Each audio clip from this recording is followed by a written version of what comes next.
அனைவருக்கும் வணக்கம். இந்த உலகத்தில் 99% மக்களுக்கு அவங்க ஃபிசிக்கல் ஹெல்த் அஃபெக்ட் பண்ணாமல், வலி தராமல், காயம் தராத ஒரு நோய் இருக்குது. அந்த நோய் நமக்கு தெரியாமலே நமக்குள்ளே ஒழிஞ்சி நம்மளோட வெற்றி பாதையை தடை செய்யுது. அது என்னன்னு பார்க்குறீங்களா? அதுதாங்க இங்கிலீஷில் ஒரு அருமையான வார்த்தை ப்ரோகாஸ்டினேஷன். அப்படின்னா என்னன்னு பார்க்குறீங்களா? தள்ளி போடுதல். இந்த தள்ளி போடுதல் எப்படி வருது?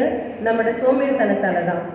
நமக்கு ஆஃபீஸில் ஒரு வேலை அசைன் பண்ணியிருப்பாங்க, அந்த வேலைக்கான டைமும் கொடுத்துருப்பாங்க.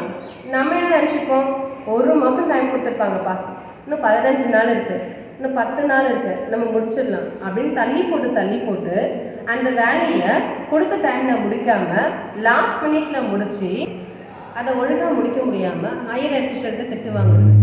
அது உங்களோட இன்சென்டிவை பாதிக்கும். இது மாதிரி மாணவ செல்வங்கள் 1 வருஷம் ஃபுல்லாக படிக்காமல் அந்த எக்ஸாமோட லாஸ்ட் மினிட்ல உட்காந்து படிப்பாங்க.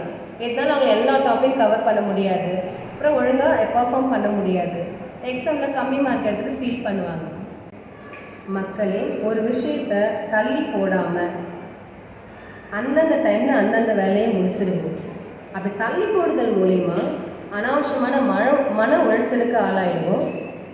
வீணாக நேரமும் செலவாகும், பணமும் செலவாகும், வாழ்க்கையில் நிம்மதியே இருக்காது. கொடுத்த நேரத்தில் கொடுத்த வேலையை நிதானமாக நிறுத்தி செஞ்சு முடிச்சிங்கன்னா சோம்பேறித்தனம் இல்லாமல் வெற்றி பாதை உங்கள் கையில் தாங்க. எல்லா வேலையிலும். நன்றி.